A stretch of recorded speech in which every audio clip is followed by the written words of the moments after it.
Hello there, this is Dateline Lagos. I'm Loretta Chiogo. On this week's episode, Governor Ambode seeks lawmakers' support for reforms in transport, environment and energy sectors at the 2017 annual Executive Legislative Party.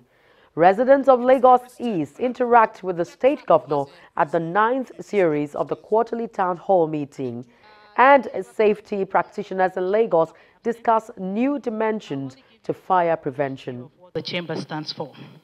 We'll begin with politics and governance. Lagos, like any other mega cities in the world, is faced with the challenge of putting in place necessary infrastructure to match this status. It is even more challenging, evolving from a mega to a smart city. However, collaboration among the arms of government is needed to effect key reforms to drive the vision and to put the state on a sound footing for economic growth and development. That is the focus of the 14th Lagos State Executive and Legislative Retreat. We will be led in the opening prayer by Senator Olonibe Mamora. 2017 Lagos State Executive and Legislative Party assembles about 120 elected representatives and political appointees in Lagos State, including senators, members of the House of Representatives, members of the State House of Assembly, and members of the State Executive Council. Technically, these individuals will represent over 20 million Lagosians at various levels are the drivers of the future of Lagos State. The central theme of this year's retreat is Lagos, the rise of a mega city state, the collaboration that works. Is not only very apt and fit for purpose, but is in fact a conscious and deliberate effort on the part of His Excellency, the Governor of Lagos State, to underscore the critical importance of inclusion, cooperation, and collaboration to effective public policy development, implementation, and governance. For Governor Ambode, it's all about self-examination in terms of performance and defining ways to satisfy the needs of people. When we check together, we'll see that what we're doing here, as this pilot suggests, is more or less for us to use it as a medium to check whether we could check our mid-term review of what we have been doing in the last 2.5 years and see whether we can make Lagos State greater again. Have we been able to really perform those constitutional roles that have been assigned to us? When we went out to campaign and made promises to the electorate, have we been able to achieve those goals that have been set for us? Have we been able to keep those promises that we actually said we were going to deliver to them? And then if there are areas that we have not been able to deliver, we can use the next 1 year to be able to tidy that up. And then we'll be able to go back successfully to meet the electorate and be able to tell them this is our scorecard. I just think this is what affords us the opportunity.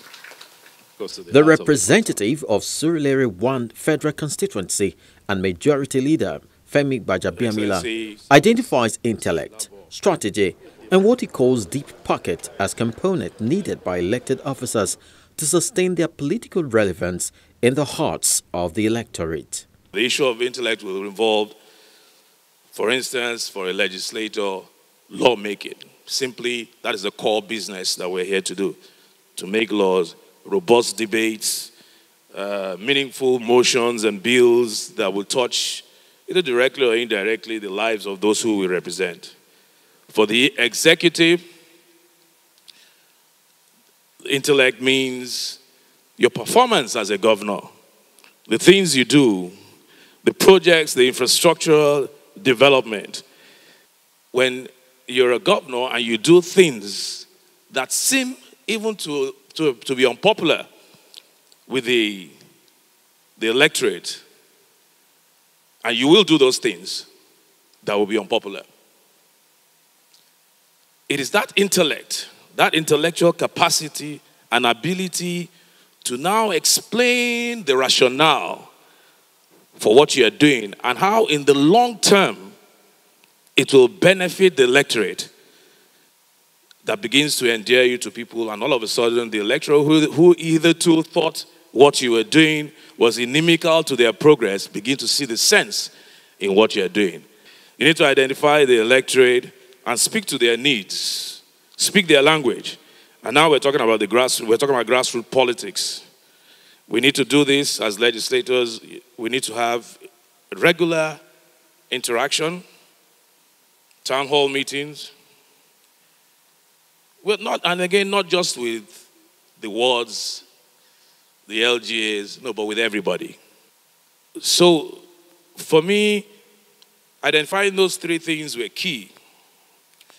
And I looked at them and I thought, okay, if you have one or two of those, it may be sufficient to win the hearts of the electorate. In collaborating with the executive, the senator representing Lagos West at the Senate, Solomon Olamileko, assured that they would continue to defend and pursue the interests of the state at both the upper and lower federal legislative chambers in areas such as special status, state policing, restructuring, and devolution of powers. As we chart this course, please remain assured that we at the National Assembly will continue to give our best in defending the interest of Lagos in the area of 1% special status for Lagos State, which Senator Oluremi Tinubu has proposed before the Senate. Even though it doesn't sail through, we are planning to revisit this matter in collaboration with our other colleague in the Federal House of Reps to represent this before the National Assembly that truly Lagos deserves a 1% special status from the federal allocation. Other areas will continue to do this: creation of state police in the area of restructuring our dear country, in the area of economy, political power, and devolution of more powers to the states. With regards to expressing participatory democracy, the Lagos State House of Assembly recently had stakeholders meetings where participants made inputs on the way they should be governed. The report of the event, which varies from local government to constituency levels, was presented to the state governor.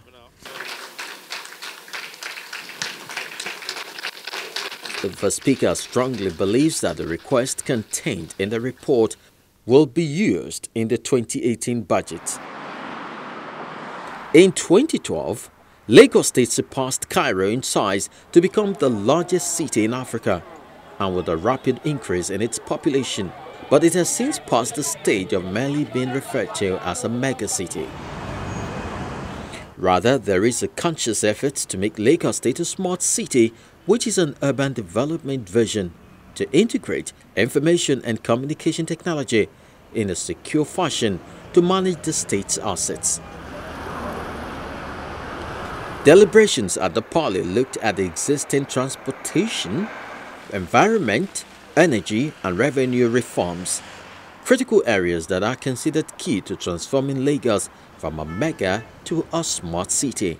We want to integrate the transportation system, rail, road, and then water. But again, we need the legal framework to be able to do it. So we've come here together to say, let's try and, work out those reforms that can allow us, those legal issues that we need to put in place to be able to now invite the private sector to believe in the reforms we want to do. You can see a lot of projects going on in terms of the rail transportation, trying to see how best we can move our people in large number to their destination, giving them the best of comfort that we can. The more people we have, the more parents we have, the more kids we have. And we need to continue to have regeneration of the society. So the children must learn, they must be upright citizens, they must have skills, they must have knowledge. So our educational system is something I would definitely ensure that I talk about when we're in this panel. The collaboration also requires that elected representatives should assist the executives in governance by embarking on meaningful constituency projects. Many have faulted them in this regard. I will not join that school of thought because the so-called definition of constituency projects, these are not projects that are executed by the legislature. They are projects that are executed by the executive, though nominated by the legislature. So the legislature have no fund called constituency fund or constituency project. These are money reside with the executive. We only nominate those projects and the executive go ahead and execute those projects. But never mind, whatever little allocation or resources that is being allocated to us, we promise to make good use of it for the benefit of our people and also to side projects that will be of benefit to the generality of Lagosians. The retreat has since been concluded. In the coming year, Lagosians would expect a robust policy framework from the Lagos State government towards achieving its smart city vision for the general well-being of all.